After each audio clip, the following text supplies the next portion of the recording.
On the surface, it's just a soda pop. A cold drink you can buy almost anywhere. But it's come to be more than that. How did this soft drink, Coca-Cola, become an emotional touchstone for millions around the globe? Trace that story, and you trace a small part of the world's story. Well, I think Coke's great success over the years was in ingratiating itself into every change of society. I've often said to friends of mine that I could probably teach a course in American social history and use nothing but advertising for Coca-Cola. During the Depression, you could always call a fella and say, Larry, meet me down for Coca-Cola. I want to buy you a Coca-Cola. It brought with it the effervescence of American society in the effervescence of its drink. If you're having a bad time, if the country's having a bad time, if the world's having a bad time, it's okay because there's still Coke.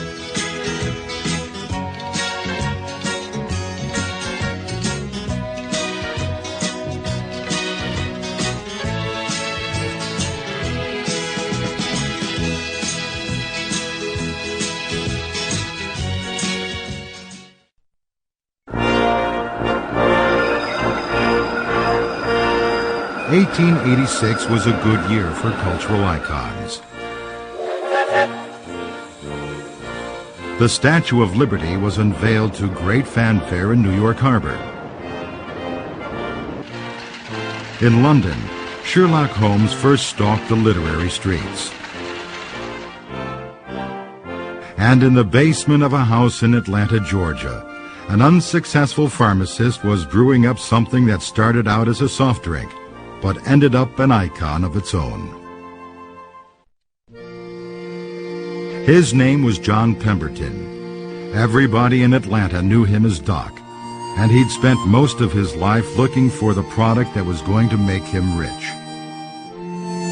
There's not a lot that is known about Pemberton and his life. He took some medical training early in his career.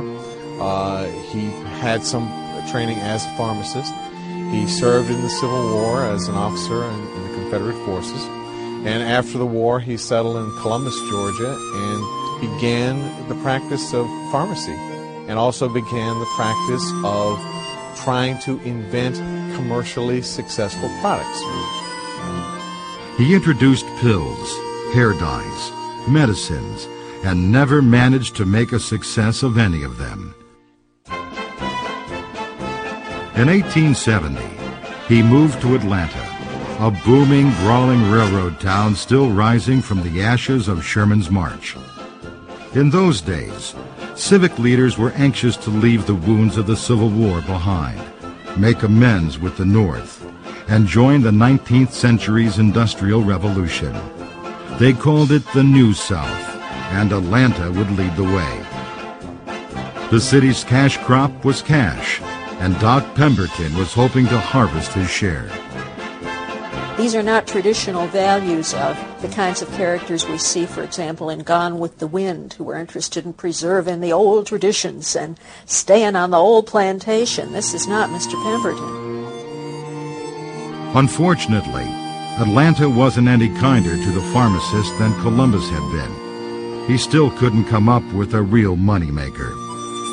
But by the spring of 1886, Pemberton had yet another bright idea, and more importantly, a new business partner, a Yankee. I love the idea that Coke is founded by this odd couple, because you have this handsome chemist, a Civil War hero, Doc Pemberton from Columbus, Georgia. But we wouldn't know what we were talking about today if it hadn't been for this diminutive Yankee veteran of the Union Army who just wandered into town with a small printing press and tried to gain a career in advertising, and that's Frank Robinson.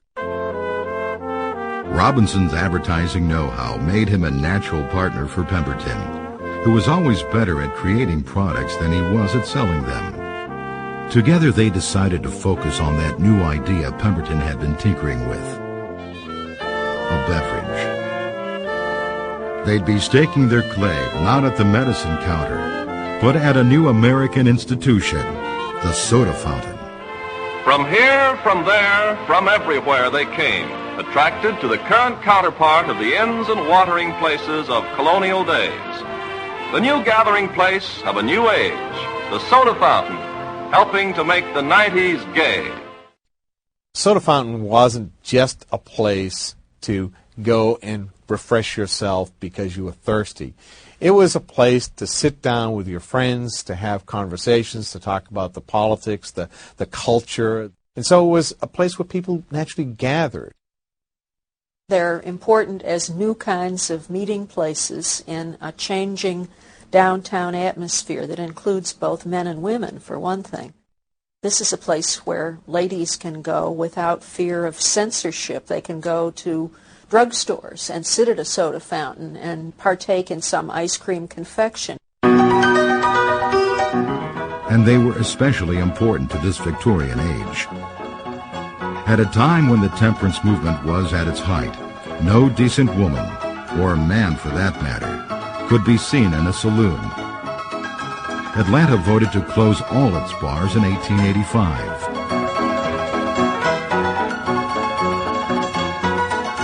But a soda fountain was a place where everyone could gather. Even then, soda fountains offered a dizzying array of flavors, variations on well-known tastes like strawberry, lemon, or chocolate. All were prepared by mixing a thick syrup with carbonated water and adding ice.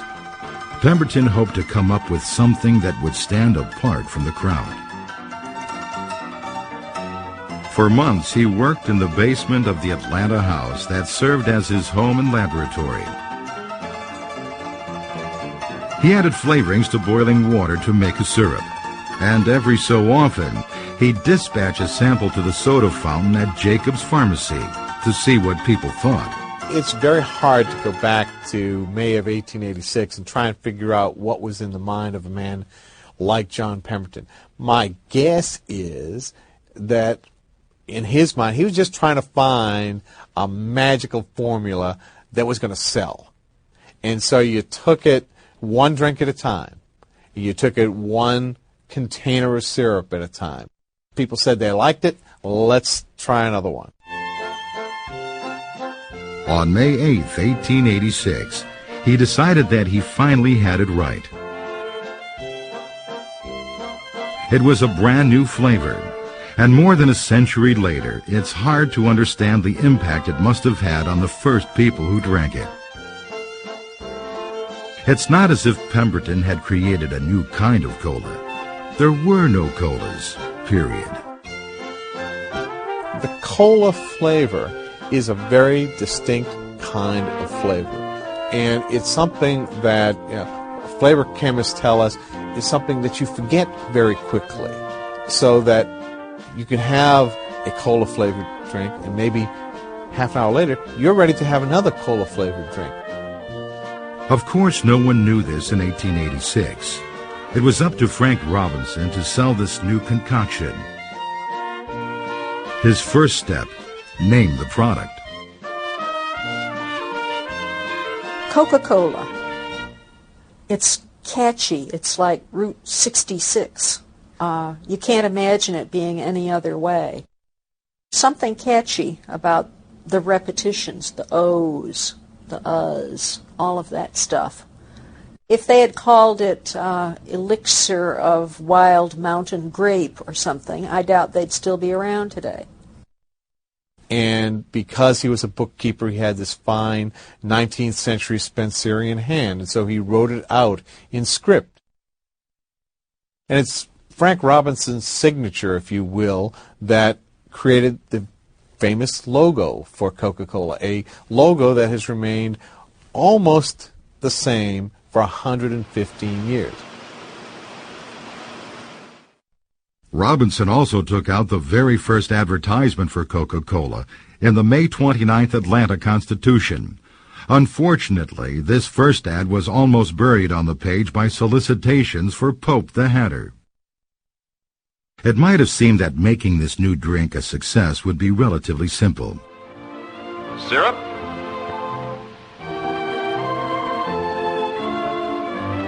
finely chipped ice,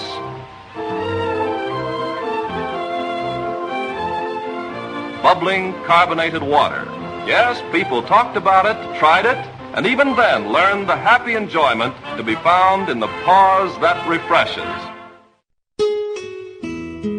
In reality, it wasn't quite as simple as all that. In 1886, Pemberton only sold about 25 gallons of Coca-Cola syrup. In his first year of operation, he made about $50, but he incurred expenses of about $76. So that's not a very good ledger sheet. Even worse, Doc Pemberton was not a well man. Before he and Robinson had a chance to turn Coca-Cola around, stomach ailments that had plagued him since the Civil War flared up again. Pemberton took to his bed, and his company nearly went under. The true success of Coca-Cola would come too late for the man who created it. John Pemberton died in August 1888 at the age of 57, never having tasted the success he had sought all his life. Pemberton was just one of these guys who was always trying to, get the golden ring, and he just didn't make it. I mean, he had no history of success, and I think there's a good argument that might suggest that had John Pemberton remained the person behind the product, that the product would never have achieved the success that it has achieved. You wonder why he didn't do more to take advantage of his invention, but of course at the time it was worthless and it hadn't become what it would become. And if you'd bet on Coca-Cola back in its first year or two, you'd be a rich man today, but you'd have been considered a reckless man back then. In fact, the man who would rescue Doc Pemberton's invention probably couldn't have been any less reckless.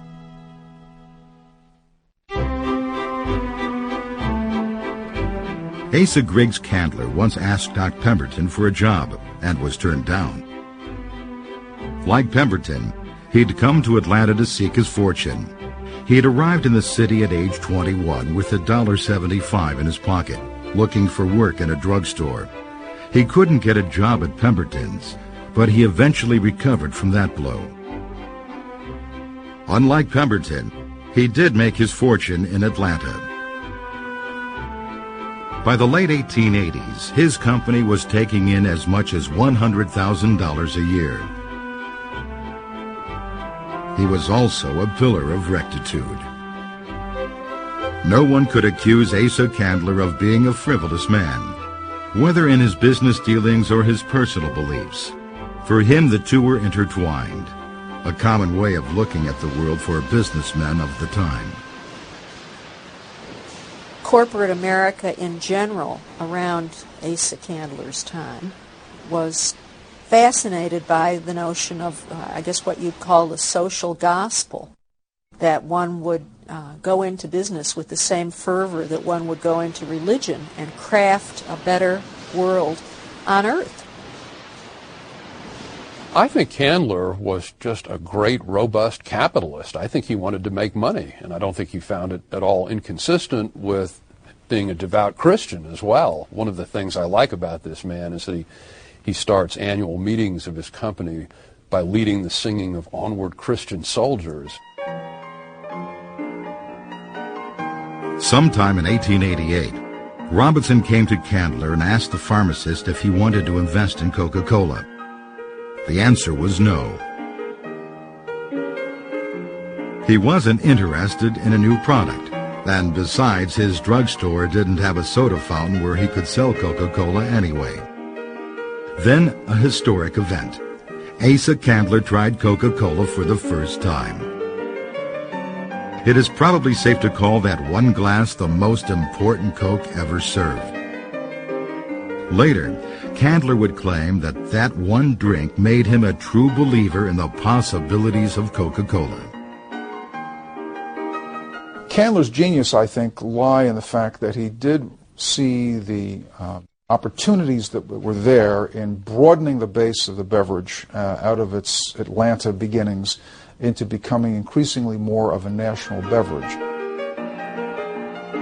By 1891, Candler was the sole owner of Coca-Cola. His total investment, about $2,300. Sales had already begun to take off in Atlanta. Now Candler set about making Coca-Cola a household word. What Candler possessed that Pemberton did not was a vision, and he also possessed a very strong marketing capability. Of course, he didn't give up his other products right away. And as a matter of fact, in early advertising for Coca-Cola, you sometimes will see this mouthwash, Delect Delave, on one side of a piece of advertising, Coca-Cola on the other. He was hedging his bets. He wasn't sure which was going to make it, so he had them both up there. If Coca-Cola was going to expand beyond its regional roots, Candler would have to make people aware of this new beverage. He had to convince a skeptical public that it was special and make them care whether they got the real thing or not. But Candler had faith in Coca-Cola and believed that one glass would win over even the toughest customer. In the beginning, he turned to a trick Frank Robinson had been using, giving Coca-Cola away for free. He hired traveling salesmen to hand out tickets in cities and towns across the country, each one good for a free glass of Coca-Cola. In essence, Asa Candler wanted to buy the world of Coke. And obviously the concept was, you'd try it once, you'd like it, the next time you came in, you'd pay for it. Very simple, elementary concept, but Coke was the first company to use that concept. And Candler was the one who recognized that in order to get business, you had to get folks to try the product first. In 1895 alone, the company redeemed $7,700 worth of coupons, 154,000 glasses of Coke, and sales continued to climb.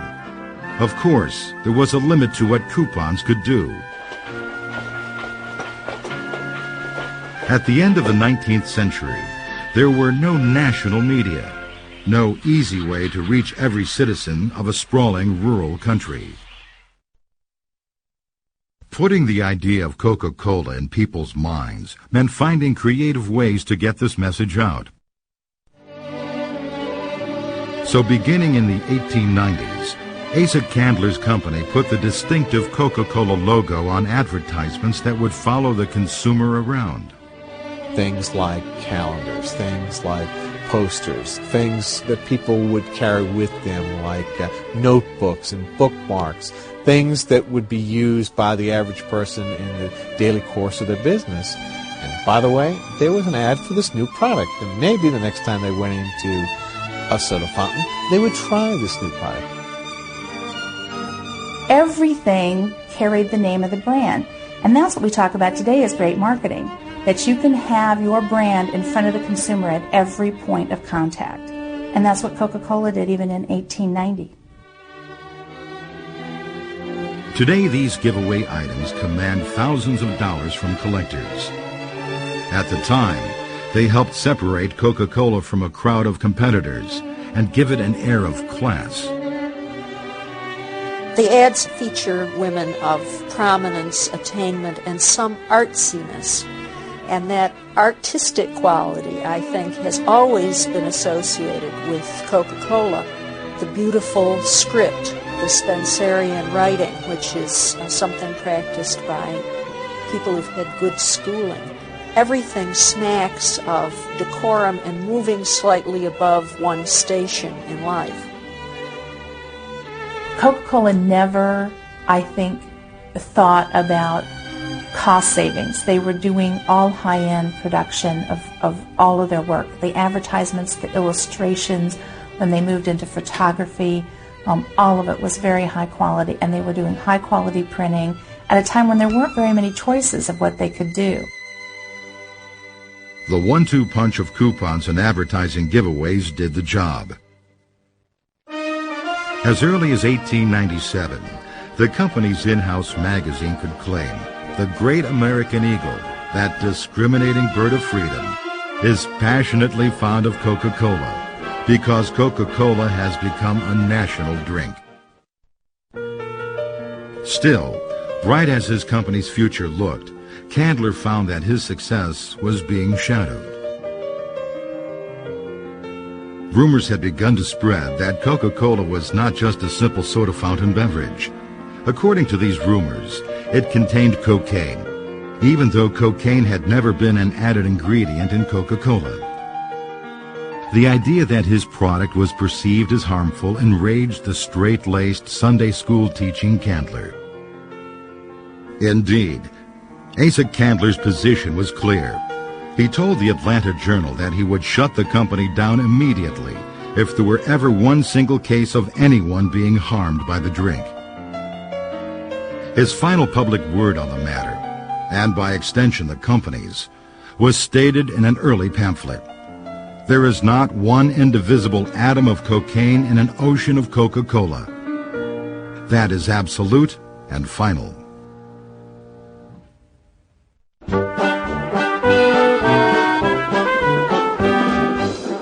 By the end of the 19th century, Coca-Cola was being sold in some quantity in all 46 states. Yet nearly all those sales came at soda fountains. Anyone who wanted to take a bottle of Coke with them was probably out of luck. And Asa Candler didn't see anything wrong with that. One can make the argument that Candler lacked vision in the sense that he never grasped completely the potential of the bottled market. He did not go into bottling himself and had no interest in doing that. Round and round, bottle after bottle, moving endlessly to satisfy the needs of thirsty people everywhere.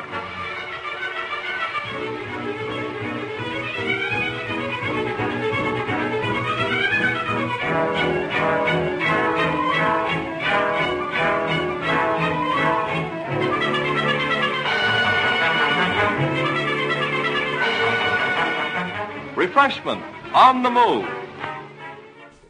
Well, this bottle, for a lot of different reasons, is almost the perfect commercial package. Now, first of all, it fits in the hand just perfectly. And I think the genius of the design is that it feels good. The embossed letters have a tactile quality to them. And it all enhances the anticipation of the drink itself. So I don't think they could have done any better.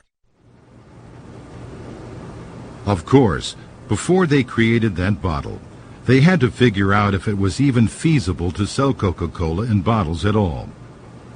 Part of the problem was technological. If you wanted to put soda in bottles in the early 1890s, your best option was known as a Hutchinson bottle.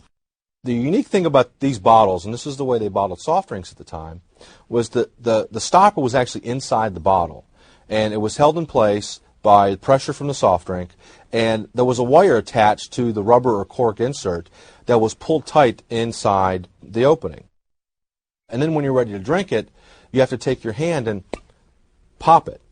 And that's also where soda pop came from. They would take it and make the pop sound, but then that stopper would fall back into the product. So there might have been some quality issues.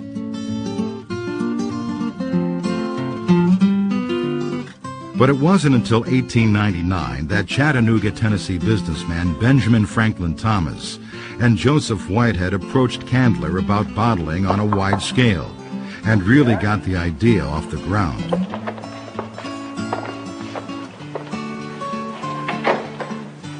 Thomas and Whitehead's meeting with Asa Candler would become a legendary moment in Coca-Cola history. Bottles. Bottles? Yes, sir. Bottles. Folks could take them home.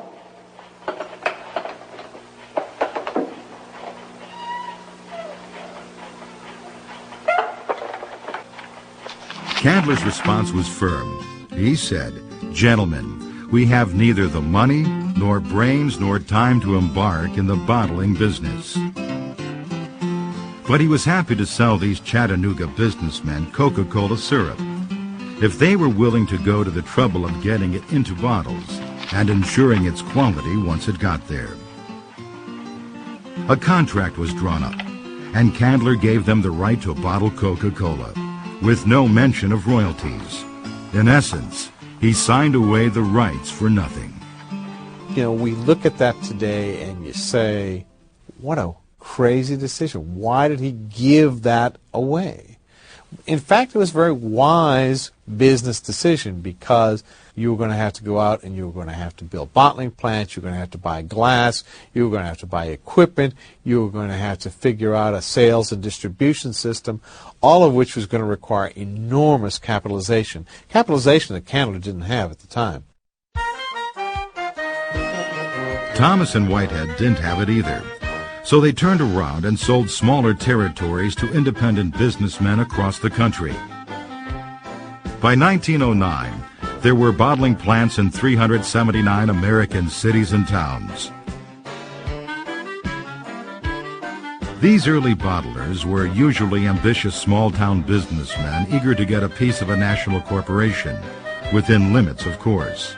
Well, frequently the franchisee, the bottler, would say, no, I don't think I want that 300-mile territory. I'll just have a radius of 25 miles of the courthouse square, because that was the length that you could come in and out in a day with a mule drawing a wagon.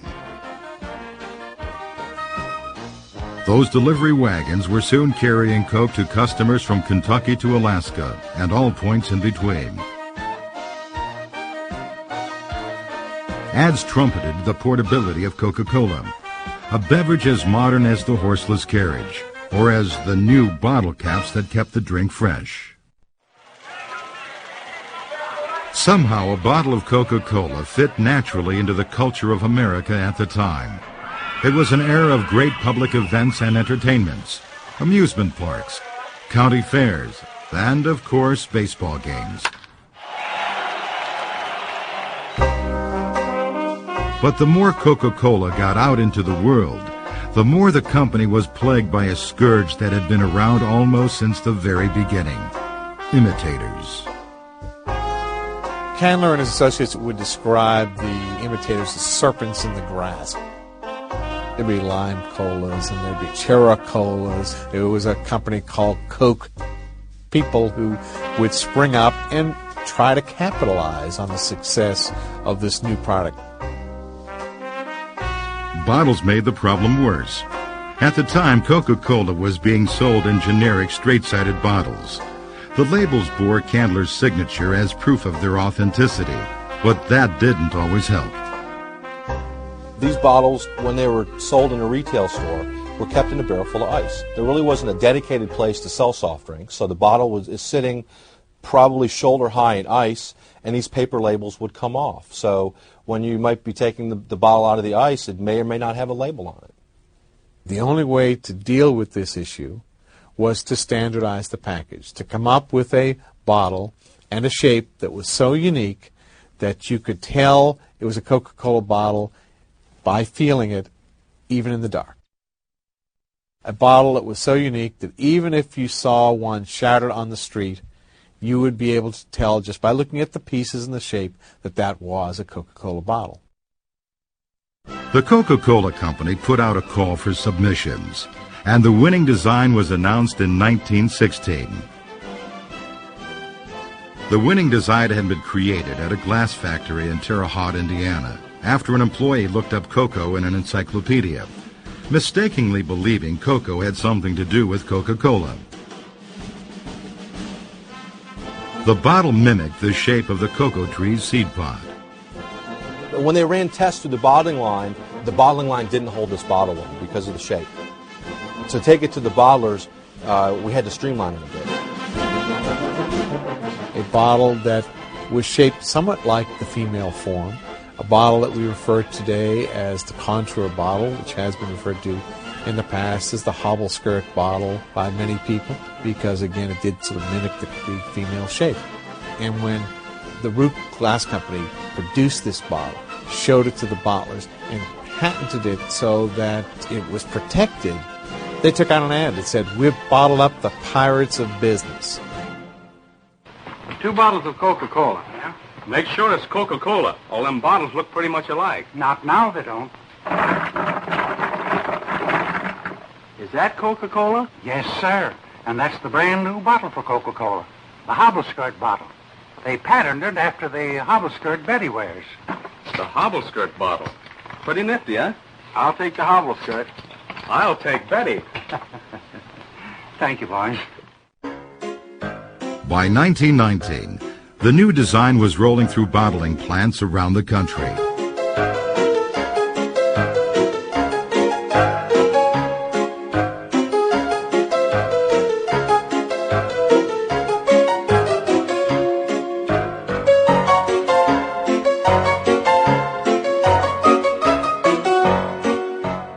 Over the years, that green glass bottle designed in Terre Haute, Indiana, would become the world's single most celebrated package. Designer Raymond Loewy said it had 20 cleverly concealed devices to lure and satisfy the hand. Andy Warhol depicted it in some of his first pop art paintings. And the bottle has even been celebrated in poetry. Heaviness and strength are its attributes, and a smoothness of throat. Even here, in its nugatory and neglected stance, it sends out a gelid touch into the cellar light, a cold, stony impetus towards coolness, and it outlives forever the ephemeral and amber flurry of its winking foam, the million-eyed, beady run of its tingling passage.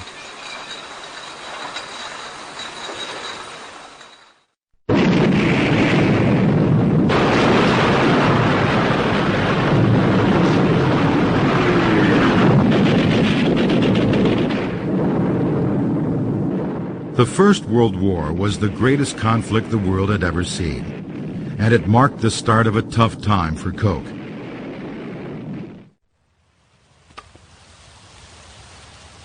By 1917, when America entered the war, the Coca-Cola Company was the world's largest consumer of sugar. War brought rationing that endangered the business. Because some of their colorings were sugar-based, the company even considered a clear Coke, but consumers claimed they could taste the difference.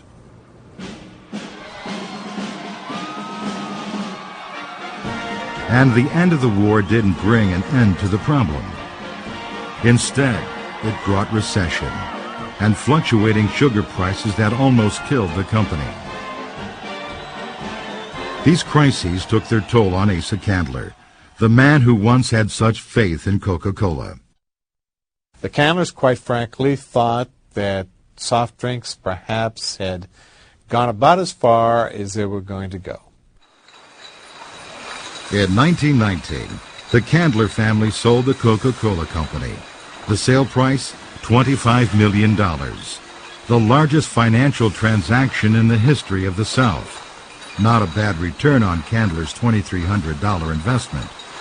In retrospect, it was probably a good time for a changing of the guard. American culture was about to be turned upside down.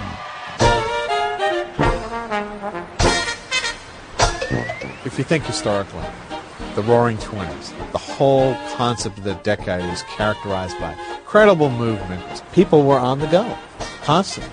And when you're on the go, you get thirsty. But what was the right drink for this fast new way of life?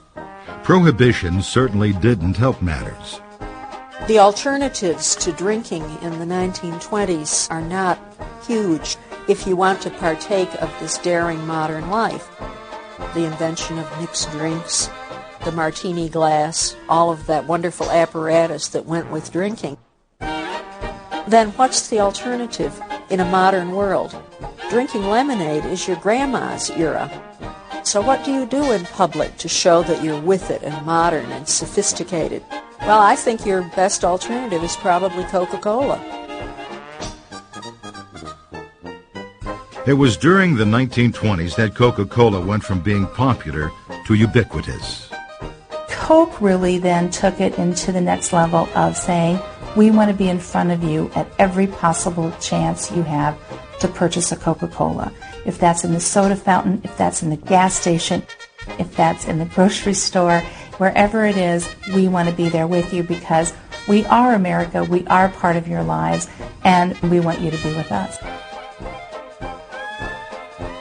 Within an arm's reach of desire was a phrase the company used frequently then.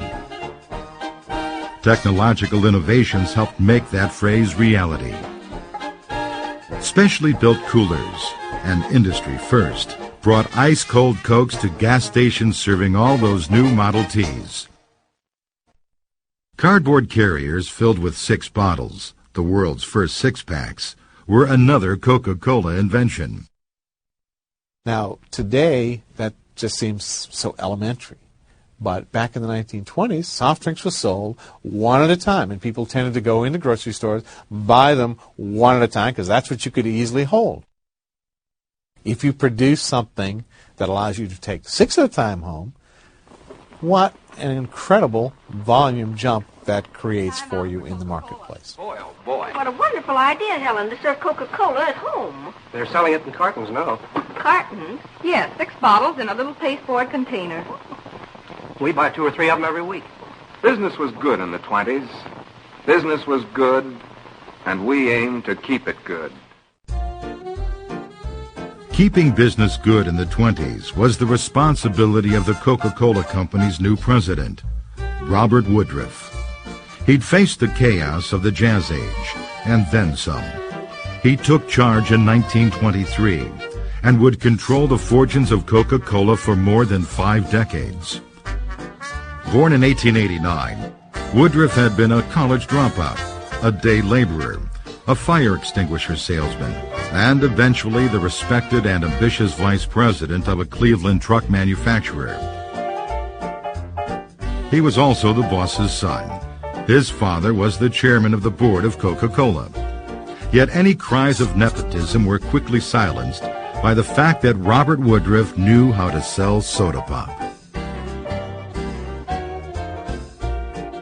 Stories go on about him traveling throughout the South, and at every opportunity where soft drinks were sold, he would stop and he would look at the bottle caps in the coolers and see how many Coca-Colas were sold as opposed to oranges and grapes and other soft drink products. And he would take that as a measure of how well he was doing. And he was never doing well enough. He's traveling through Moose Jaw, Saskatchewan one winter on the train, and goes in a train station, and there are people bundled up in woolens by a stove, and they're sweating and they're hot. In the dead of winter, it's 35 degrees below zero, but they're hot and they're drinking a Coca-Cola. And he looks at per capita figures and he sees that as much Coke is consumed in Montreal as Miami, and he begins to think we can't just be a summertime drink anymore. We want to sell Coke around the calendar. Perhaps most importantly, Robert Woodruff understood the power of his company's most priceless asset, its legendary secret formula.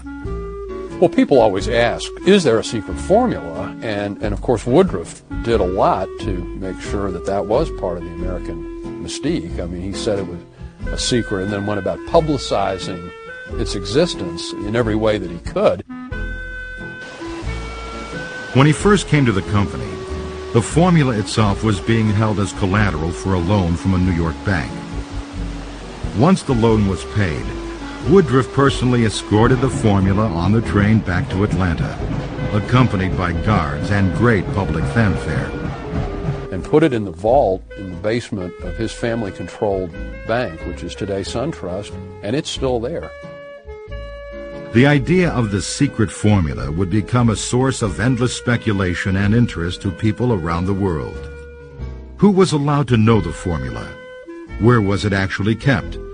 Was it actually even written down? On these questions, the company would always remain tight-lipped. It is one of those things that we won't talk about. We don't want to make public commentary about the number of people who know the formula, exactly where it is, exactly what form it's in, all those kinds of questions. It really just helps keep folks interested in the product. That's a good thing. I mean, on the face of it, it's rather an absurdity. One would think that any kind of good qualitative analysis and good chemistry could come up very clearly with what the formula was. But it has added to the mystique, the identification of the brand name, and is one of the great success stories in the history of marketing. But beyond the six-packs, coolers, wintertime, and even the secret formula, Robert Woodruff had one clear vision: that this all-American national beverage really should be sold around the world. Cuba and Mexico, among other countries, saw the arrival of Coca-Cola in the early years of the century, always in small quantities. But Woodruff was determined to take Coke worldwide on the largest possible scale. I think Woodruff's unusual in this respect, that there may have been other American businessmen who appreciated the potential of a global market, but you didn't find many of them in the American South. But Woodruff had the advantage of working for a truck maker up in Cleveland. He'd made friends with a lot of top-notch businessmen in New York. He had much more of a worldview than you would commonly have expected to find in Atlanta or anywhere else in the South in his period. And he sets in motion an organization that is designed to sell Coca-Cola outside the United States. Huge visionary. A thought that conflicted with a lot of his own board of directors. People just thought this was kind of a nutty idea. The real point I think to make is that if there were those who were opposed to what he was doing, that didn't really mean very much. This was really a company which was driven by this individual who was able to use the force of his will and the financial power that he had in terms of controlling the firm to take the firm in what directions he wished to do. This was a task that would indeed require a great deal of faith. The problem was getting it beyond the expatriate community. For years and years, you could get Cokes in luxury hotels, on steamships, post exchanges, on military bases, but the native populations of the world didn't know it at all. England, for example, seemed like a natural market. The English had an affinity for soda waters, and there was no language barrier to overcome. But England also had no history of iced beverages. In a country without coolers and soda fountains, Coke was a no-go. It would take 2 more decades and changes to the global culture to make Woodruff's dream reality. By the late 1920s, though, Coke was universally available in America. According to Fortune magazine, out of 110,000 soda fountains in the U.S., only 6 didn't sell Coke. And Americans were keeping these fountains busy. In the prosperous yet harried society of the 1920s, the idea of simply taking a break for refreshment and pleasure became more and more important. With the increased pace of modernity, you have to be a given place at a given time. So the notion of taking a break means that you take a break from what the established order is from 9 to 5. This was an area for personal expression, a break. And what better modern personal expression, indeed, than this most urban of beverages, Coca-Cola. The pause that refreshes, they called it, starting in 1929.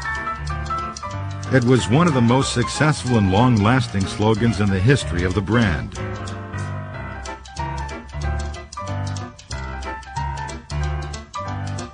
Just as important as the slogan were the visuals that went with it. The decades between the wars would become known as the golden age of American advertising art. And the best artists of the time were working for Coke, showcasing not only the modern scene, but an idealized America that was fast fading.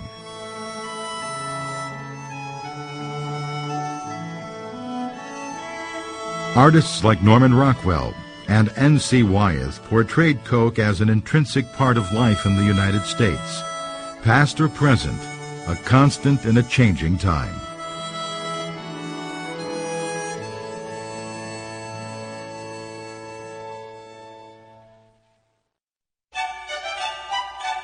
But the most lasting contribution of these ads to pop culture was also the most surprising, and it came at Christmas.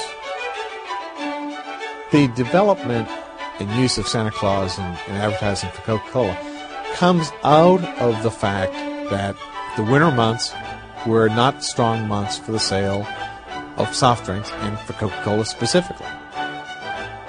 They were trying to come up with an advertising concept that would link Coca-Cola to the winter months and very specifically to the holidays. The first ad showed a department store Santa refreshing himself with a Coke after his shift. Well, that's not what the head of advertising had in mind. So the next year, in 1931, had Sunbloom, who created our modern Dutch uncle, luminous, ruddy-cheeked Santa, made it the real Santa. Until then, Santas had come in all shapes, sizes, demeanors, and clothes. After Sunblom, Santa was always white-bearded, red-suited, jolly, and fat.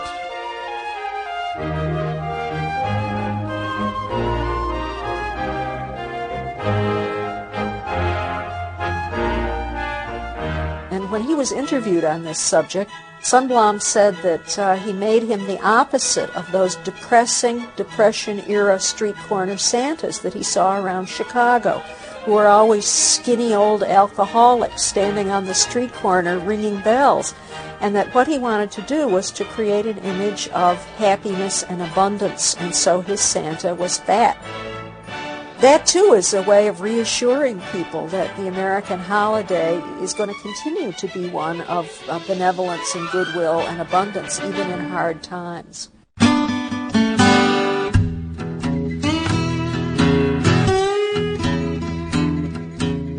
The Christmas of 1931, that first brought the Coca-Cola Santa to the world, was a tough one for many Americans.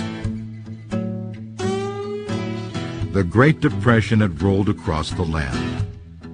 There was little need for a pause in a country that seemed to have stopped dead in its tracks. Yet Coke sales stayed high. In tough times, people cling to the familiar, and Coca-Cola was certainly that. Hi there, fellas. Hiya, Sam. Found a job yet? Not yet.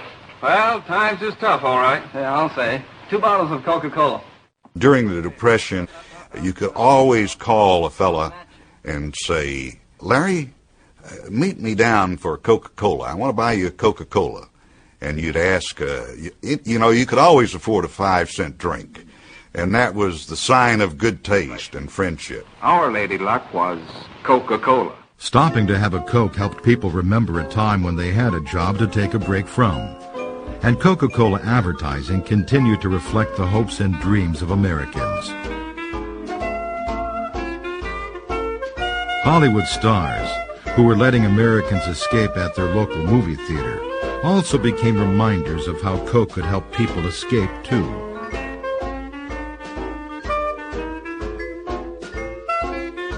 There would be other trials in the decade to come, but the 1940s would see a defining moment for Coca-Cola.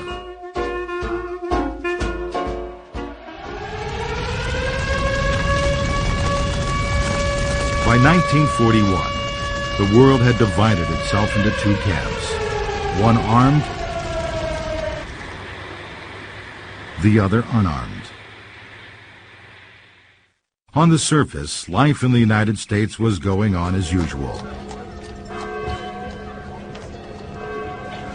But in 1941, there was an undercurrent of tension in the air across America, anxiety that manifested itself even in this promotional film that the Coca-Cola Company released that year. Extra, extra, get your latest war extra, read all about it, extra paper. Have you seen the latest edition? I suppose you have. I suppose you feel pretty much as I do about it. Awful, isn't it?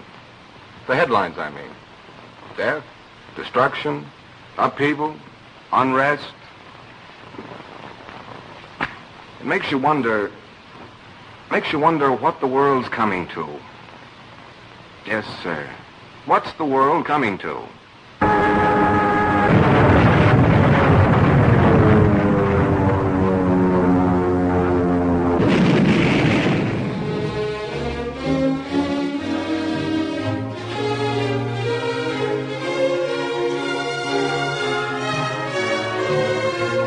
America's entry into the war put Coca-Cola in a curious bind.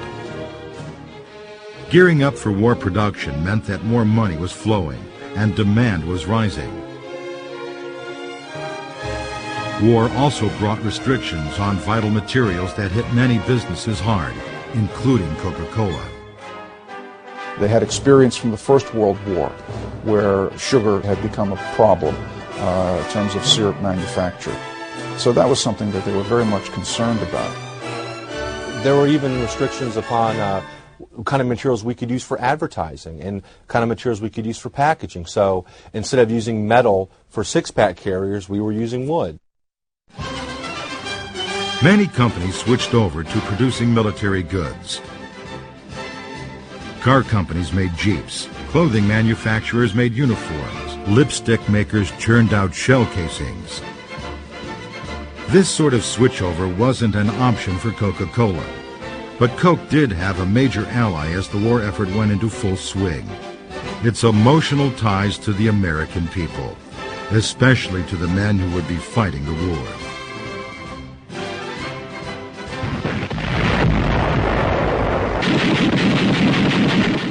Suddenly, cabbies, soda jerks, mechanics, and farmers found themselves on the battlefield. Thousands of miles from home, living on K rations and cigarettes, confronted every day with the horrors of modern war. GIs were desperate for any link to the land they were fighting for. For many GIs, Coca-Cola was much more than a soft drink. It was a symbol of American life. It was a symbol of what they were fighting for. From the earliest days of the war, letters came into the Coca-Cola Company and its bottlers from American troops around the world. If anyone asks us what we're fighting for, we think half of us would answer the right to buy Coca-Cola again. As much as we want. Even a mirage cannot slack our thirst, and we must fall back on those dreams of yesteryear, when we moved up to the soda fountain and sighed contentedly, "Cherry Coke, large glass, plenty of ice." Letters like these inspired a legendary decree, credited to Woodruff, that every GI should be able to buy a bottle of Coke for 5 cents, no matter what it cost the company. It was patriotic, it was a wonderful statement, and the firm did a lot to make that come true, but it also was a brilliant business decision as well. But there was a problem with that pledge. Bottled Coca-Cola was heavy, bulky, and difficult to transport. Arms and vital materiel had priority on supply ships. There was no practical way to get cases of Coke to Anzio, Guadalcanal, or North Africa. The solution was daring but simple. Instead of shipping bottles back and forth, take bottling plants to the front lines. The company would deliver entire portable factories to both theaters of the war, set them up near the troops, and bottle Coke right there.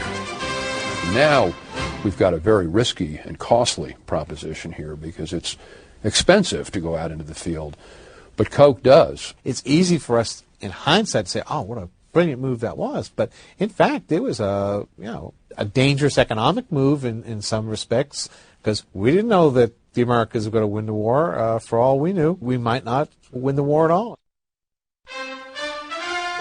Experimental plants were opened in 1942 and worked. Allied brass, who understood the importance of morale, were happy to get behind the project. none more so than a Coke drinker named Eisenhower. In June 1943, this telegram came from Ike's headquarters in North Africa to Coke headquarters in Atlanta. In it, a tall order: 6 million bottles of Coke a month, and fast. Filling this order was the responsibility of longtime company engineers, who served as technical observers in Army uniform but without official Army rank. The technical observers, or TOs, who went out into the field, they faced danger. Some were killed. After the Normandy invasion, they went riding across the plains in France with these smaller field bottling units in the back of the jeeps.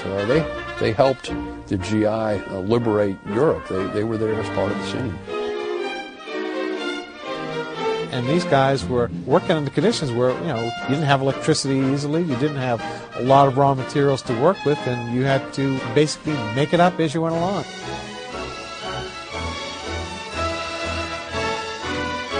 And suddenly, you have the old familiar Coke bottle showing up in foxholes with American GIs, and their emotional response to this familiar icon from home is genuine, it's heartfelt, it's lasting.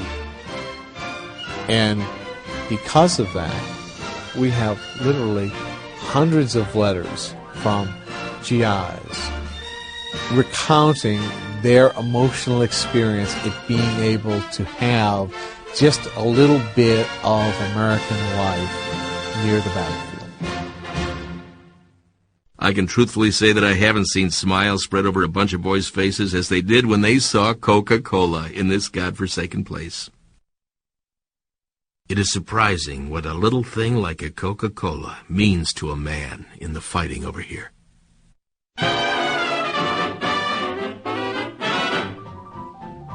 Coke became a fixture at stage door canteens around the world.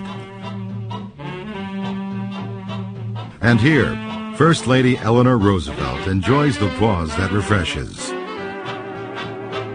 The soda's new worldwide presence inspired a new slogan, the Global High Sign, a tagline that accompanied ads featuring soldiers and sailors relaxing with Coca-Cola.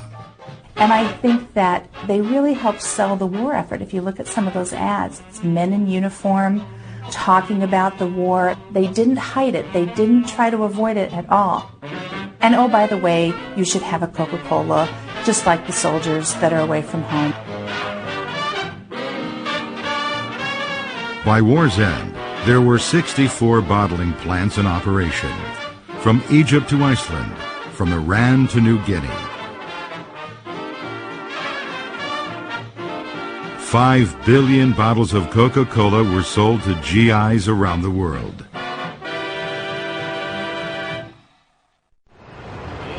The cost of bottling near the front lines had been high. Keeping the price for soldiers at 5 cents a bottle was often a losing proposition. But the investment would prove to be worth it. 95% of all soft drinks sold to U.S. troops abroad were Coca-Cola during the war. A survey by the American Legion just after the war showed that more than 60% of veterans said Coke was their favorite soft drink. The closest runner-up got about 7%. Since this had created such a powerful link between the values they were fighting for and this product, it seems inevitable that after World War II, they would choose that product above all others for most occasions and begin to introduce it into the new family life that's coming into focus as a part of the suburbanizing of America.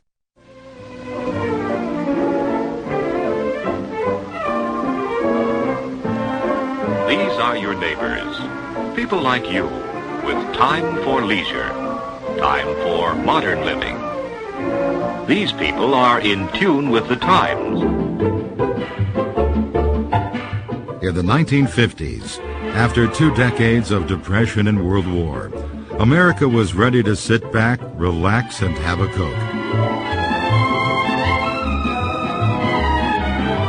It was something of a golden age for Coca-Cola, the perfect accompaniment to an era of good, clean fun. these fellows are pretty satisfied. Yard chores done, they're taking time out for refreshment.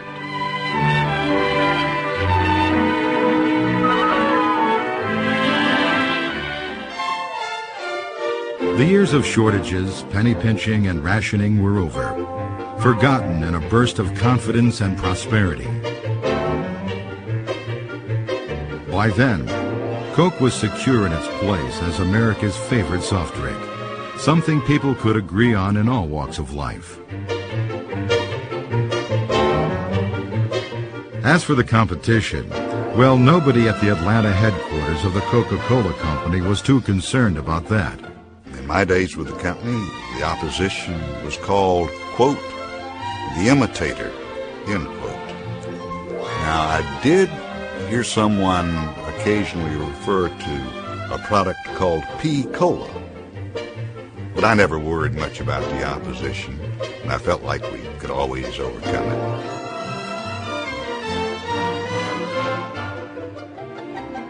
But even a cultural icon can have growing pains. For more than 3 decades, you either bought a Coke at a soda fountain or in the classic green bottle. 6.5 ounces, no more, no less. Robert Woodruff, still the driving force behind Coke, thought things were perfect just as they were. It was consumers who changed the way Coke was delivered in typical 50s fashion. Before the war, the grocery store delivery boy would lug home a case of bottles and put it in the icebox for you. Now housewives were doing their own shopping, and few relished the chore of handling cases of Cokes. Well, as one of Woodruff's critics within the company said, you're demanding that a housewife carry home a wooden crate with 24 thick glass bottles with 6.5 ounces of Coke each in it. It's hard for a truck driver to lift that, let alone a housewife. We're not giving the American consumer what she wants. Oh yeah, I've worked routes, and I've ridden routes, and you would have to be a pretty sturdy man. I know I was up in Baltimore, and we had the Baltimore Colts tackle, Art Donovan, who worked out delivering Coca-Cola in the summers to stay in shape. The answer came in 1955. There's a giant living in our house. It's Coca-Cola in the new family-size bottle. Biggest bottle of Coke you ever saw. Bigger bottles, all carefully designed to resemble the old familiar classic bottle. In 3 bottle sizes. As one executive put it, bringing out another bottle was like being unfaithful to your wife. Coca-Cola in the standard size and But consumers had spoken. And just look at how that big family-size bottle makes Coke so easy to serve. Use that big... The thing you want most in the 50s is easy. So you want the supplies of Coke right in your house. That's a real change for Coca-Cola, too, which has been so much associated with the workplace and then even with the armed forces. Suddenly now, it becomes something that is indispensable for the home. And the message of these changes was coming to Americans through a wooden box that stood in the corner of more and more living rooms every day. Come on in. Fisher's the name. You know, I enjoy watching TV just like you do. And I know this. TV's even more fun with a bottle of Coke at hand. There's nothing like the flavor of ice-cold Coca-Cola. In the 50s, Americans watching television were largely watching themselves, and the parade of goods brought to them courtesy of post-war prosperity. Electric Kalamazoo. To end, you'll see how like it pots of gasoline that... Coca-Cola had been on the air, the radio, since 1927. Yes, friends, it's time for another transcribed session of the Coke Club. And here's Morton Downey. But television was really the medium, I think, that brought it to the forefront because it was in everybody's homes. But more importantly, You could see the product, you could hear the product, because remember they always were showing the carbonation and how everything was fizzing out of the glass, and also see people being refreshed by the product. Television commercials were rare in those days. Instead, companies would sponsor entire shows and weave their advertising into the flow of the program. The Adventures of Ozzie and Harriet was sponsored by Coca-Cola for several years. Look, from now on, I'll serve Coca-Cola and you serve the steak. Not on your life. Parties are more fun when you do the cooking. Here, have a Coke and cheer up. That's the best idea yet. Or you would have Kit Carson or one of his sidekicks showing kids how to rope a steer or mount a horse, and after you'd gone through this bit of activity, naturally you'd be thirsty, and Kit Carson and his sidekick would have Cokes and share them with their fans.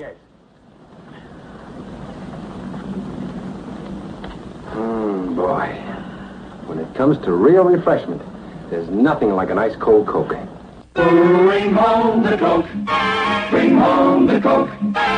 Everybody's happy when you bring home the Coke. Commercials, 30 or 60-second spots, also came along in the 1950s, and their themes were as varied as could be imagined. Animation. 50 million times a day, at home, at work, or on the way. There's nothing like a Coca-Cola, nothing like a Coke. Carton of Coke. Celebrities. Hi there. I'm Anita Bryan. We're having a few friends over this evening, and I'm just making sure we'll have enough Coca-Cola on hand. No substitute for the Special good taste effects. of Coca-Cola.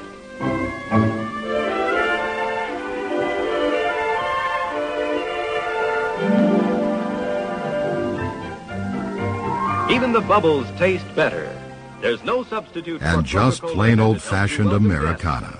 I work in a factory, and when I take a break, I cool off with a Coke. I don't work at all. I just stay home and enjoy Coke all the time. Coca-Cola puts you at your sparkling best. Bring home the Coke.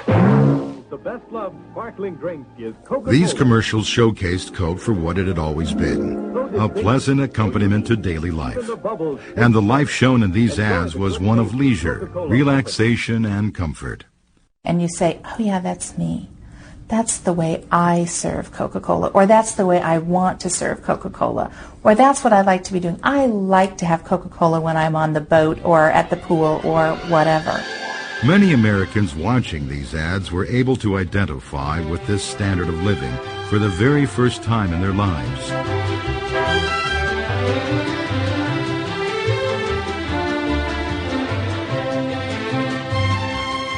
And around the world, people were turning to that way of life and hoping to emulate it in their own way. It was a unique historical moment, one that would help Coca-Cola move once and for all from an American drink to a global one.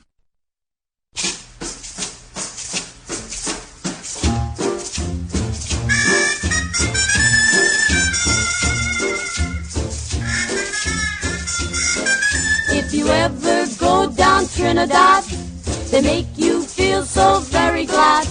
Calypso sing and make up rhyme, guarantee you one real good fine time. Drinking rum and Coca-Cola, go down Point Cumana, both mother and daughter, working for the Yankee dollar. Oh, beat it, man, beat it. Starting in the late 1940s, a sight that was commonplace on the streets of America was becoming just as common around the world. The familiar red Coca-Cola logo. History was on the company's side. The period from the end of World War II up through the 1960s and maybe even into the 70s is sometimes referred to as the Pax Americana, the American peace. It was a period that included the early formation and development of the Cold War, but also was a period when American commercial and economic dominance was at its highest apogee. In the years after the war, cities across Europe and Asia lay in ruins. Developed economies had been shattered. Shortages, rationing, and belt-tightening persisted well into the 1950s in countries from England to Japan. But America had survived the war unscathed. The standard of living in the United States exerted a unique magic to those still struggling to rebuild their own worlds. I think in a situation of extreme deprivation, Coca-Cola would mean the same thing perhaps that packages of gum meant to little children who were given them by GIs. And that is some exotic, wonderful, unimaginable treat that has practically fallen from the sky. It was within this environment that the Coca-Cola Company really was stretching its international legs. And indeed, because of the unique identification of its trademark, became known as a leading American firm, and a firm which also was uniquely American. And the massive effort to get Coca-Cola to frontline troops in World War II finally helped the company gain a foothold around the world. First of all, it introduced Coca-Cola to the civilian populations in a lot of those areas. The troops were the major beneficiaries, but some of the civilians got it too, and they enjoyed it. Secondly, as they moved through these various areas, contacts were made with various government officials. And so, in the post-war period of time, there were entree points that hadn't existed previously, so you could begin discussions with people about establishing more permanent bottling facilities in the post-war period of time. So it just wasn't, okay, we were there, now we're going to build a bottling plant. You were there as a guest and a citizen, if you will, of those countries. And a lot of relationships were formed during that wartime period that resulted in business relationships in the post-war period. The progress achieved by the Coca-Cola industry since the founding of its first Italian plant has been tremendous. Today, Coca-Cola is to be found everywhere, in the largest and smallest towns, at every time and in any season. Bottling plant openings like this one in India became full-scale celebrations.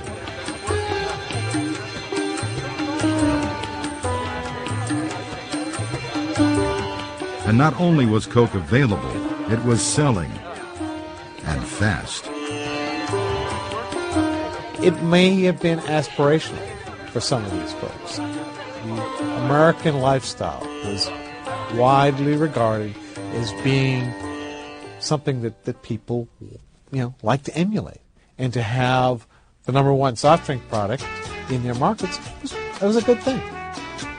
It gives you a sort of American vacation, like going to the movies gives you.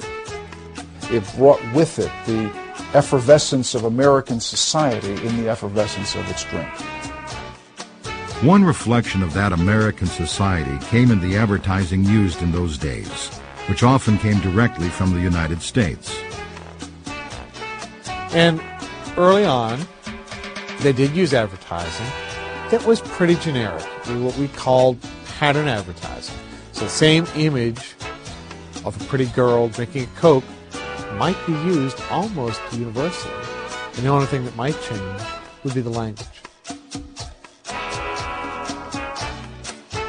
Just as Coca-Cola had crept into popular culture in America, it began to do the same around the world. In Brazil, people started calling buses Coca-Colas because the fare was about the same as the cost of a Coke. A young Tokyo waitress described her feeling about the drink by saying, "It has the sweet and bitter taste of first love." Truly an American custom that has become a world custom. Everywhere in the world, there is the need to pause and go refreshed. There's nothing that prevents people from having Coca-Cola. There's nothing about it that's in conflict with religious beliefs, with dietary requirements, any of those sorts of things. The only place in which Coke is not enjoyed is where politics has entered into the fray.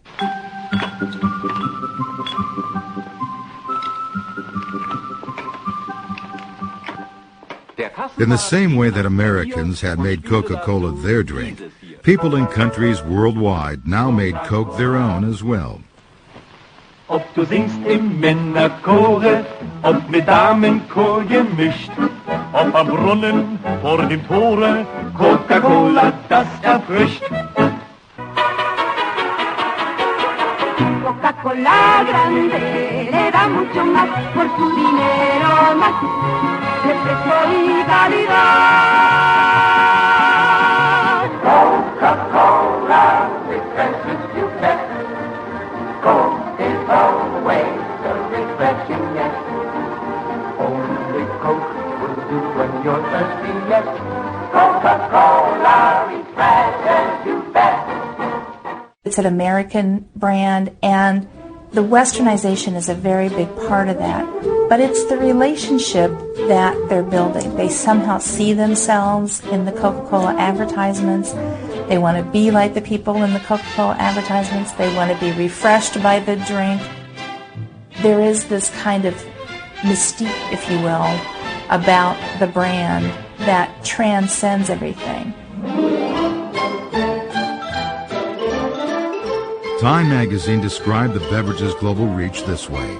It is simpler, sharper evidence than the Marshall Plan, or a Voice of America broadcast, that the U.S. has gone out into the world to stay.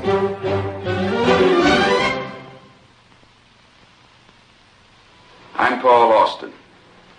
We have just concluded a brief review of the past. It was a stimulating and rewarding experience to see the growth of Coca-Cola over the years. But today we're concerned about present and future.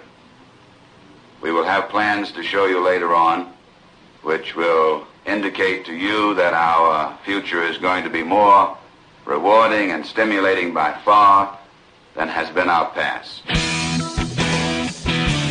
Rewarding and stimulating indeed. In the tumult of the 1960s and 1970s, it seemed like anything was possible, good or bad.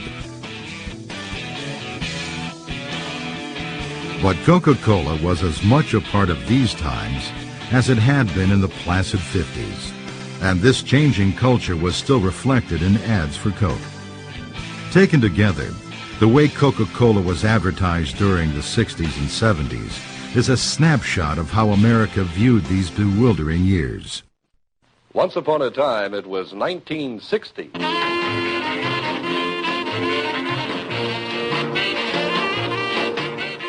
At first, the 60s looked an awful lot like the 50s.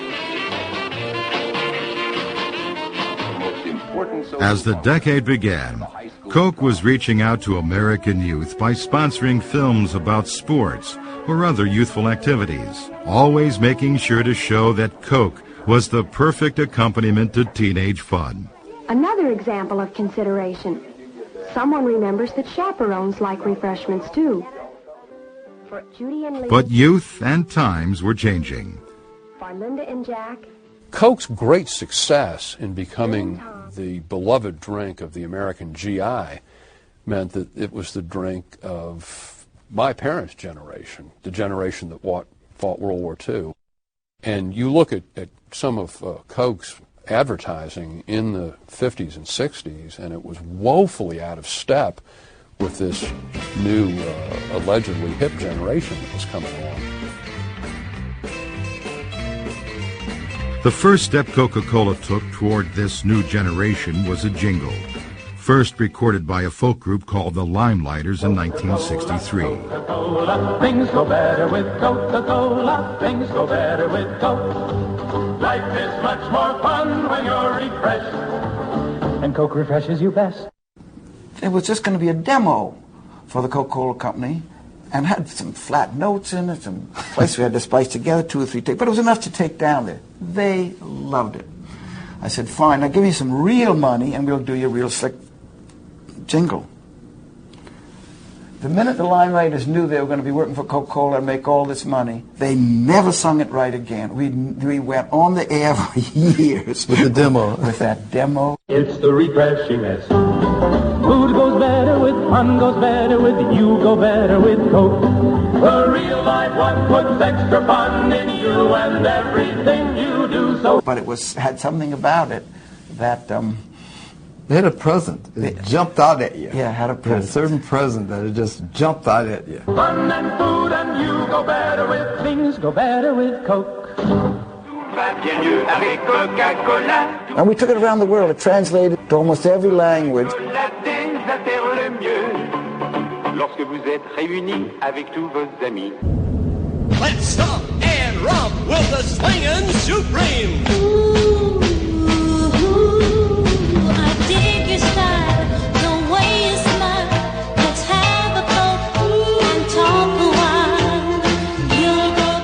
People like the Supremes and Roy Orbison and Petula Clark, Aretha Franklin, all sang the jingle for Coca-Cola. What you see is advertising for Coca-Cola being very reflective of a new music. And is Coke just a natural part of this new phenomenon? When you're with a girl and you're out walking, something's gone wrong and she ain't talking. Now's the time for Coca-Cola. They did sound like the records. They didn't sound like jingles. They were not jingles, you know. We were doing many songs that were 60, 30, and 90-second. Yeah, had some 90s in those in the radio. And they came out and we produced them exactly like their recordings were being done. We used a lot of the same musicians and arrangers and the same studios.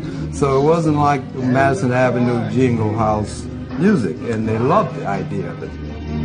It's so nice to leave the show. Cool my throat, have a cold, don't you know? Because things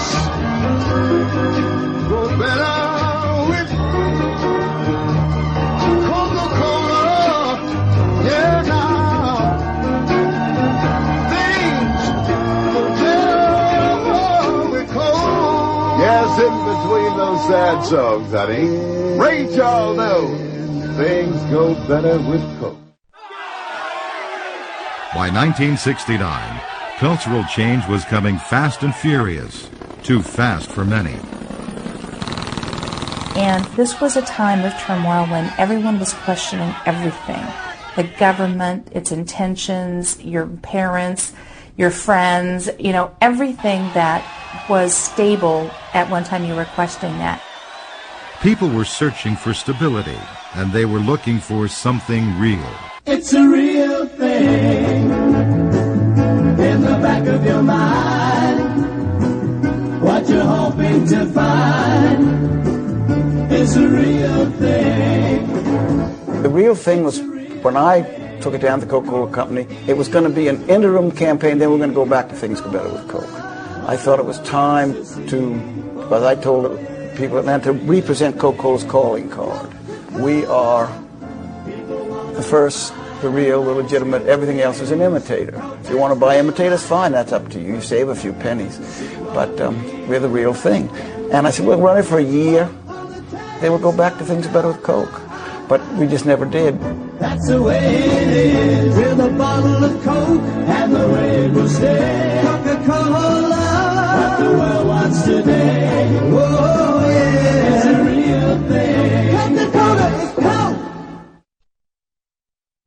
And the best-loved variation on this theme came from an observation of Coke in the real world.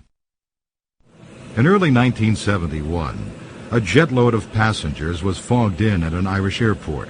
Among them, songwriter Bill Backer, headed to a London recording session for Coca-Cola. Everybody got off hating each other. You know, there's different races, different colors, different creeds. And we sat around this little tiny airport, and I just watched how people began to get together over Coca-Cola and coffee. But they would sit and talk, and by the time 2 days later that the plane took off, people got on helping each other up and all. And while I was just sitting there, I just wrote that one line, I'd like to buy the world a Coke and keep it company. After 2 days, the plane full of now friendly passengers headed for London, where Backer pitched his idea to his writing partners, Roger Cook, Roger Greenaway, and Billy Davis. I can remember my first reaction was, yeah, I know we're selling Coca-Cola, but that's a little far. That's kind of a little bit too far. Their song was originally supposed to be a radio spot, but it was the television version that became legendary. These never-before-seen outtakes show the first attempt at filming that spot on a hillside in Italy.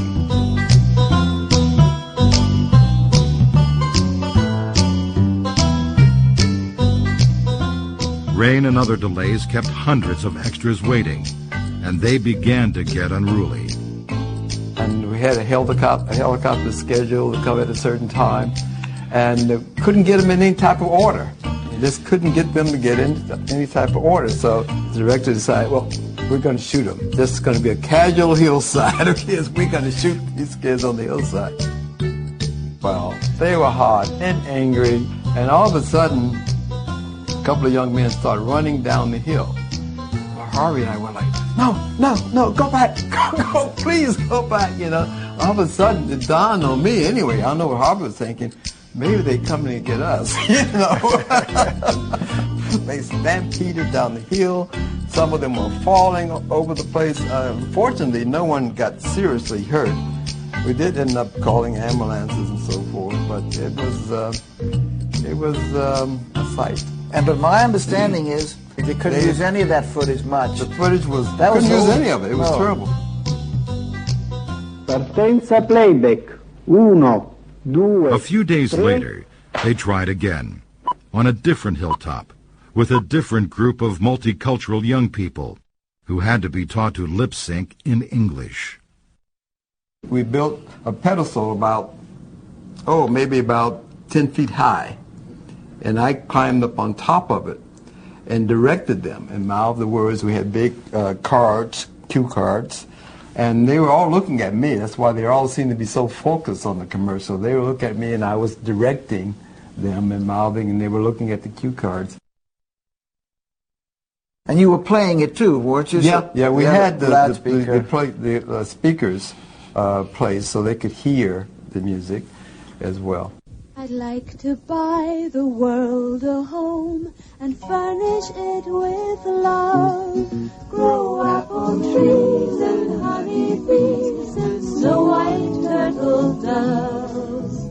I'd like to teach the world to sing with me. Perfect harmony, perfect harmony. Within days, letters began to pour into the Coca-Cola Company's headquarters in Atlanta.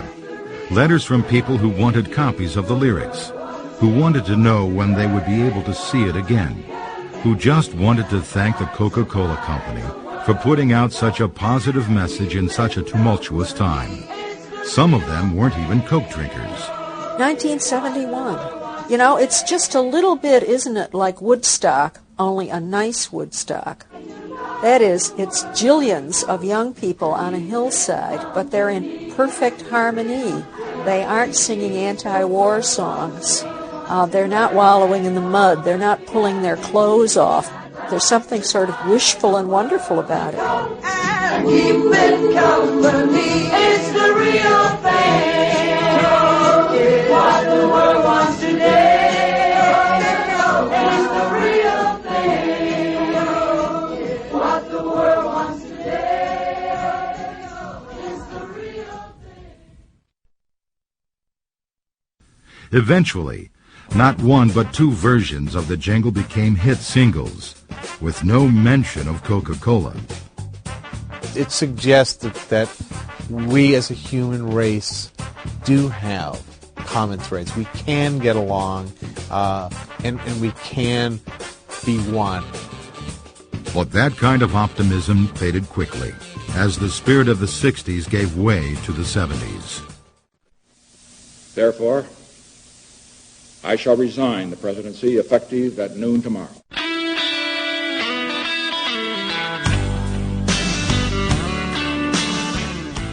The erosion of our confidence in the future is threatening to destroy the social and the political fabric of America. Between gas lines, inflation, and national malaise, maybe people needed to pause and refresh more than ever. If you look back through the history of songs, it's when America is its most down that you see the need for upbeat songs. Pack up your troubles in your old kit bag, America was down. Happy Days are here again. America was down. He said, look at all the things you got to look at. We got the world's greatest music, the world's most beautiful scenery, and the world's best soft drink. It was as simple as that. Look up, America, see what we've got. There in the sunny side of living. Look for the best, yeah, live life refreshed. Look for the real thing. A Coca-Cola, it's the real thing. You need any help? I just want you to know. Of course, some Coke ads managed to exert an emotional pull even when they had nothing to do with contemporary events. Want my Coke? It's okay, you can have it. No. Really, you can have it. Of course, Mean Joe Green, one of the most popular football players of the decade, and it's pairing him up with this little kid, just wishing him well after a bad game. It really struck a chord.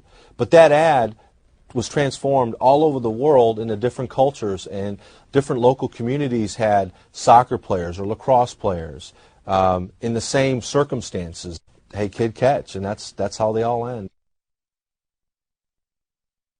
Again, it's all focused about seeing yourself in that ad, kind of tapping you on the shoulder and saying, hey, here we are, do you want to be a part of this?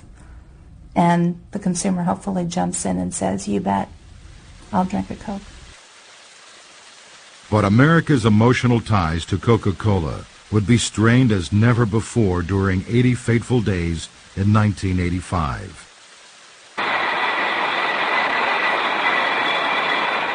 What was happening in the mid-'80s was the market for sugar cola was a declining market. And so folks for the first time began to question whether or not people had actually become tired of the taste of Coca-Cola. Had we finally reached a point a century after its introduction that, maybe folks were just tired of this flavor. The Coca-Cola Company's research and development staff went to work on that question and came up with a surprising answer. They managed to create a new cola flavor that won taste tests hands down, against not only the competition, but the original formula for Coca-Cola. Making a change seemed logical. Well, it's very dangerous to mix logic and soft drinks together. And I've always believed in an underlying theme about Coke that the company and its product do well when the focus is on what Coke is in. And anytime you have this pleasant soft drink presented as part of the social fabric, Coke date, a break at work, whatever it might be, that works well for Coke. When the focus turns to what's in Coke, to its ingredients, it's always trouble. When you change the formula, you attack something that has an awful lot of built-up mystique with the American people. But in the mid-'80s, those people seemed to want something new. The fateful decision was made late in 1984. Press ahead with a top-secret program to launch a new Coke. It wasn't something that was talked about. It had code names, secret meetings, late-night phone calls, all building up to the introduction of what we believe was the best soft drink on earth, New Coca-Cola. The company's New York ad agency had its employees work their regular shifts, then put in after-hours work at a separate office to make sure no one knew about the change. People working on commercials for the new flavor were told it was just a new packaging design. Even the bottlers weren't let in on the secret until the day before the official public announcement. The big day, April 23, 1985. A day all Coke drinkers would long remember. The Coca-Cola Company CEO, Roberto Goizueta, broke the news at a New York City press conference. The best soft drink, Coca-Cola, is now going to be even better. Simply stated, we have a new formula for Coke. Then came the questions from the press. I mean, are you 100% certain that this won't bomb, this new formula? I think, as I said, I think this is the surest move ever, because the consumer made it. We didn't. New Coke was launched in a confident blaze of publicity. But public reaction was immediate and negative. All of the taste tests said people preferred the taste of this new product to the century-old product. What they hadn't factored in was the huge emotional attachment there was to this brand. One of the things they say is they were only looking at getting people who didn't currently drink Coca-Cola to come to Coca-Cola with a change of taste. That perhaps they maybe didn't focus on the loyal drinkers and what it was going to mean to them. But it wasn't the taste of New Coke that people didn't like. It was the idea of it, of changing a constant like Coca-Cola. By mid-May, the Coca-Cola Company's Atlanta headquarters had hired extra operators to handle the 5,000 angry calls coming in each day. By June, they were handling 8,000 a day. Just like the soldiers in World War II wrote these love letters about the brand, the American people were astounded that we would change the formula for a product that had been part of their lives for almost a century at the time it was introduced. And they told us in no uncertain terms that we shouldn't do that. We didn't have the right to change the formula of their product. And many of them weren't Coca-Cola drinkers. They're just American citizens who believe that something fundamental that's a part of their society has come under attack. So you can never get away from the psychology of Coke. And that's where they made their fundamental mistake, as far as I'm concerned. By July, the company had decided that enough was enough and held another press conference. The news about the introduction of Coca-Cola Classic ran on the Dow Jones wire at 3:18 p.m. yesterday. I'm Don Keogh, president of the Coca-Cola Company. When we brought you the new taste of Coke, we knew that millions would prefer it, and millions do. And we knew that it would beat the taste of our major competitor, and it does. What we didn't know was how many thousands of you would phone and write asking us to bring back the classic taste of original Coca-Cola. Well, we read and we listened, and you know the rest. Well, you know, there are a handful of conspiracy theorists who think New Coke was a deliberate marketing ploy to rekindle this sense of allegiance to the company. I don't believe that. I've always believed that what Don Keogh, then the president of the company, said was true. He said, some critics will say Coca-Cola has made a marketing mistake. And some cynics say that we planned the whole thing. The truth is, we're not that dumb, and we're not that smart. I think the lesson learned from New Coke was that Coca-Cola as a brand was not owned by the Coca-Cola Company. It was a brand that the American people claim ownership of. The American people believed that something important in their lives that was part of the fabric of society, that was like a second American flag, had been taken away from them. And I think that Coke can do best by realizing that this brand of theirs is a part of who we are as people. Looking back, the company could say that New Coke had been a blessing in disguise.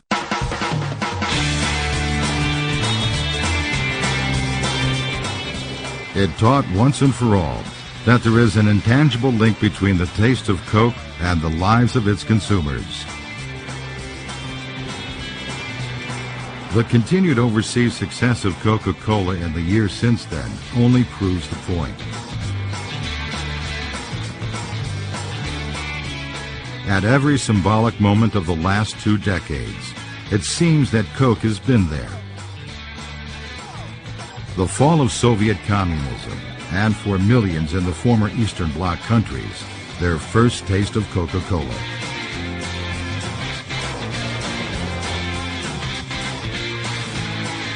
Space shuttles and space stations, where Coke became the first soda in orbit. Scenes in the Persian Gulf that seemed to echo the Second World War.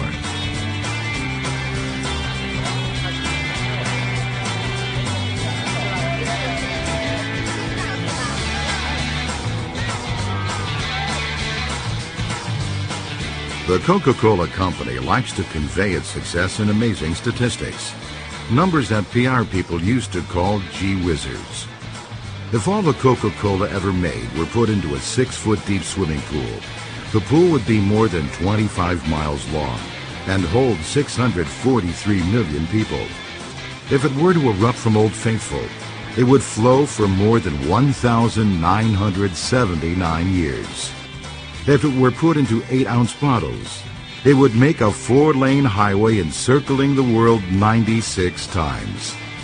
Sold in nearly 200 countries, more than 1 billion drinks per day. The numbers roll on and on. But numbers only hint at what Coca-Cola has really come to stand for. John Pemberton created it.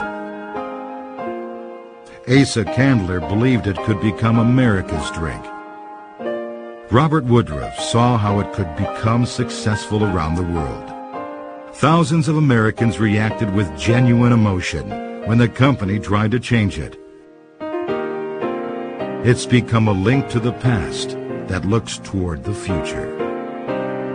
And especially in today's environment where everything seems to be changing on them, all of a sudden you can still have a Coke and you know exactly how that's going to taste and you know exactly where you can get it, and it's going to refresh you the same as it did whether it was 10 days ago or 10 years ago. Certainly to Andy Warhol, the best thing about Coke was that yours was just like Elizabeth Taylor's and that all Cokes are alike. There is a democracy about this drink, and it's also quite different from, let's say, a rare vintage wine that you have to be extremely rich to own. It's different from something that's only available in a given region because it's global and it's going to be the same everywhere. And all you have to do is be in a foreign country and see a Coke sign, a country where you didn't speak the language and didn't know anyone, and you saw a Coca-Cola sign or a store that sold Coca-Cola, you felt better instantly. It's what you want it to be. And you and I can talk and pause over a Coke, and it's something that's universal. Let's have a Coke. We've talked about the fact that on a daily basis, people have to consume about 64 ounces of liquid, and that on a global basis, we represent about an ounce of that. So there's a lot of growth still ahead of us. And our belief, just like the belief of Robert Woodruff, is that if you provide the proper distribution, you provide the proper motivation, people will drink Coca-Cola.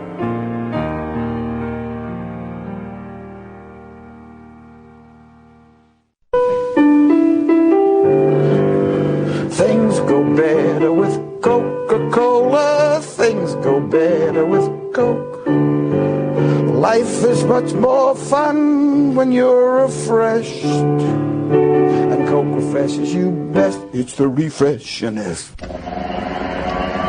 You're getting thirsty. Very thirsty. You and your thirst. Now, go to the store. Get lots of Coca-Cola. Quench your thirst. Disregard all other soft drink advertising and drink only Coca-Cola. Always Coca-Cola. Yeah, this is Dottie Hanson. Who's this? Donya Williams from Mission High School, yeah. Well, you want to know what to serve at your graduation party? Oh, that's easy, Donya. Are you watching High Time right now? You are? Okay, hang up and I'll show you. Well, now, if you're having a graduation party or maybe a senior picnic or a farewell party and you're looking for the really, really right thing to serve, this is it. Coca-Cola in the new family size. Because this is the same delicious Coca-Cola that we've all enjoyed for years, only there's lots more of it. It has the same quality, it has the same bright, bracing flavor, and it comes in a beautiful bottle that you can be proud to serve on any table, formal or informal. You know, I think you young hostesses are just like your mothers. You appreciate quality. Well, almost everyone appreciates the best, and the best is Coca-Cola.